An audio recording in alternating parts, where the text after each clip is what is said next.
Et après ce super quiz, donc nous allons parler de la 3e émission que nous avons faite, qui était l'émission Accro moi non plus, qui parlait donc des drogues et des jeunes.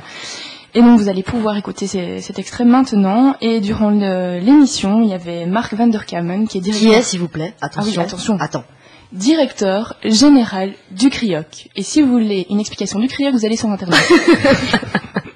Vous tapez CRIOC sur le Google, il n'y a rien de plus. Et voilà, parce que je ne connais pas par cœur. ActuJ, vous êtes ici pour apprendre des choses. Il faut savoir que Google est là. Google est là.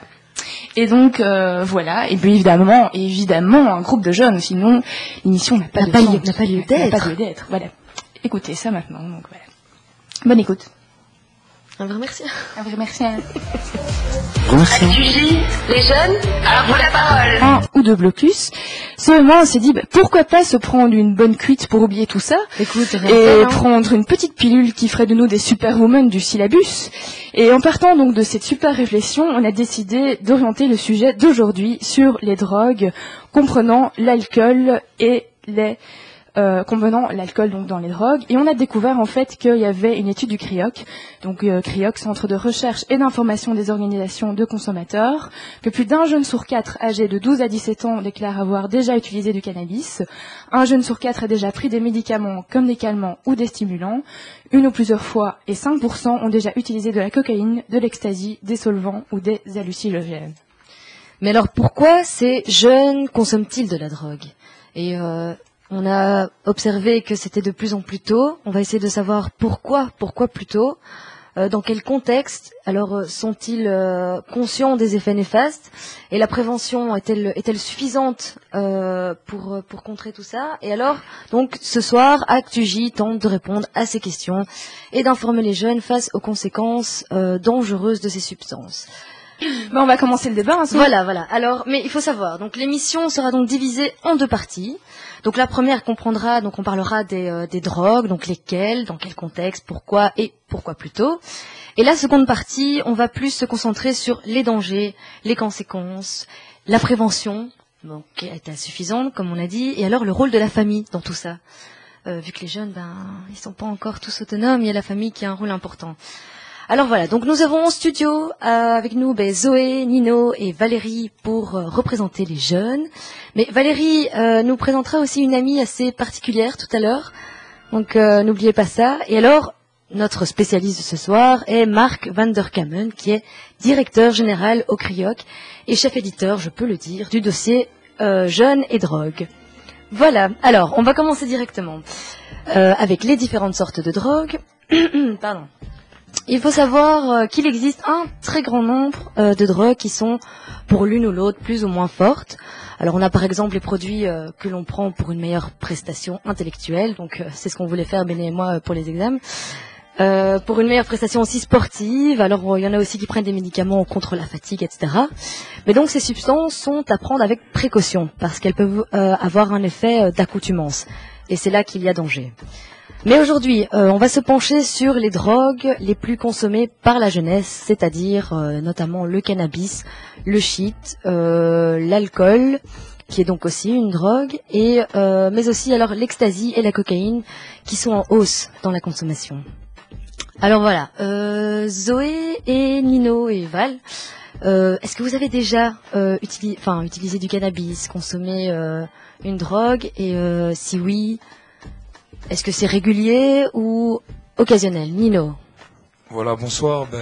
Bonsoir. Avant de répondre à ça, je voudrais juste dire une chose, c'est qu'aujourd'hui, c'est un phénomène de société, voilà. Et bon, moi, oui, j'ai consommé, j'ai été polytoxicomane, ça a été déclaré par le juge d'un juge d'instruction à Bruxelles, j'ai une expertise. Donc oui, j'ai consommé tout ça, et en masse, voilà. Donc, oui, alors on va écouter maintenant Valérie. Donc la question c'était est-ce que j'ai donc déjà est-ce que tu as déjà utilisé touché, oui, consommé alcool, ouais, ecstasy jamais, cocaïne très occasionnellement. Ok, Donc voilà. D'accord. Et alors Zoé?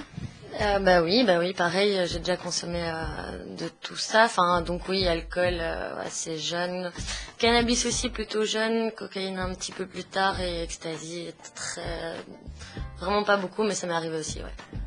Voilà. D'accord, donc en fait ici on a quand même pas mal de gens qui ont touché, donc ils vont pouvoir peut-être parler en connaissance de cause, ce qui est pas plus mal. Mais alors, dites-nous un peu, dans quel contexte vous preniez ces drogues? Est-ce que c'était chaque fois en soirée ou alors pas forcément? Est-ce que c'était juste entre copains ou même tout seul? Moi, pour ma part, on va commencer par l'alcool. Ça a été toujours avec des amis dans ce cadre, on va dire, festif. Et puis, il y a eu les joints arrivés en secondaire. Et là, c'était plutôt dans le cadre... d'abord pendant les cours, petits moments de temps en temps, puis après les cours, et oui, c'est devenu aussi à prendre ça toute seule aussi, ouais. Ça m'est arrivé pendant. Donc c'était pas forcément en soirée entre copains. Il y a eu différentes périodes, et il y a eu une période où je fumais mes joints toute seule, ouais. Ok. Voilà. Et Nino. Bon, moi, pour ma part, c'était un moyen d'évasion. J'ai connu ça via les fréquentations que j'avais pas mal de problèmes autour de moi. Et bon voilà, moi, mon moyen de m'évader à moi, c'était de me droguer, voilà. Ça a commencé avec des connaissances que j'avais, parce qu'avant j'étais anti-drogue, j'y ai touché et j'ai consommé ça seul. J'ai commencé à consommer ça tout seul, et pas dans un cadre festif. Ok, alors Valérie, tu consommais ça en groupe généralement ou aussi, dans quel contexte? Chez moi, ça a toujours été en groupe. J'ai jamais rien consommé toute seule. Même l'alcool, même si je bois beaucoup d'alcool quand je sors, je ne bois jamais toute seule chez moi. Pour le reste, jamais toute seule chez moi en fait. Donc ça, c'est peut-être la particularité. C'est vraiment quelque chose de très social chez moi. Tout ce que je consomme, c'est toujours avec des gens, jamais toute seule. Ok. Alors on a une nouvelle jeune donc, qui est arrivée dans le studio. Donc, voilà, Christelle, dis-nous.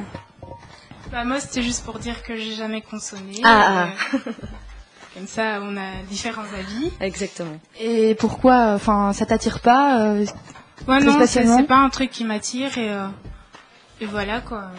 Ça te fait peur? Ouais, c'est pas que ça me fait peur, mais ça m'intéresse pas, tout simplement. Je ressens pas le besoin d'utiliser, comment dire... d'y goûter. Ouais, voilà, je ressens pas vraiment ce besoin. Peut-être que ça va arriver un jour, j'espère pas, mais... Oui, on espère pas. Hein. C'est vrai, quoi. Ok. Alors maintenant, je vais poser une petite question à notre spécialiste, donc Marc. On va l'appeler comme ça, hein. On est entre nous. Alors, Marc, pouvez-vous nous donner quelques chiffres, histoire d'avoir un peu de statistiques dans cette émission, sur la consommation du cannabis, qui est quand même plus régulièrement consommé? Oui, d'abord, je voudrais dire que l'échantillon n'est pas représentatif en termes de consommation. Ah, ça, c'est important. Donc, c'est pas quand même 3 sur 4 qui ont déjà consommé, je tiens quand même à le préciser. Mais, c'est peut-être intéressant d'avoir des gens qui parler de la consommation. Alors, en règle générale, chez les 12-17 ans.